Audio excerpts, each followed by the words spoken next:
మీద ఇరాన్ యుద్ధ ప్రభావం ఖచ్చితంగా ఉంటుంది. ఎలాగా? నెంబర్ 1, దాదాపుగా 50 లక్షల మంది గల్ఫ్ దేశాల్లో మనవాళ్ళు పనిచేస్తున్నారు. 50 లక్షల కోటో లెక్క చెప్పడం కూడా కష్టం. మినిమం 50 లక్షలు అంటారు గల్ఫ్ దేశాల్లో పనిచేస్తున్నారు.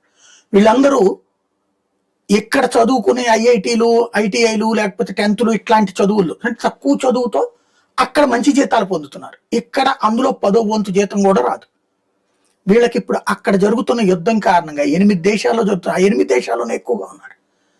అక్కడ ఇబ్బంది పడతారు. నెంబర్ 1. రెండవది, ఇప్పుడు ఆ దేశాలలో ఆయిల్ సప్లైలు ఆగుతున్నాయి. ఆరాంకో దెబ్బతిండవా, ఇంకోటి ప్రొడక్షన్ తగ్గుతుంది. ఆ ప్రొడక్షన్ తగ్గినప్పుడు సప్లై తక్కువ అయినప్పుడు డిమాండ్ ఎక్కువ ఉంటుంది, ధరలు పెరుగుతాయి. అది మనకి రెండవది ఇప్పుడు కనబడుతున్నటువంటి మన మీద రాబోయే ప్రభావం.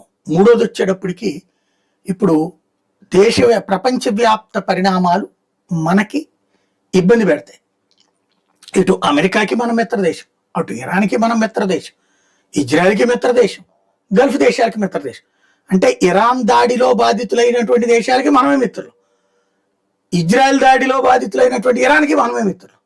ఇప్పుడు అక్కడ జాగ్రత్తగా తామరాకు మీద నీటి బొట్టులాగా వ్యవహరిస్తా విదేశాంగ విధానం చేయాలి.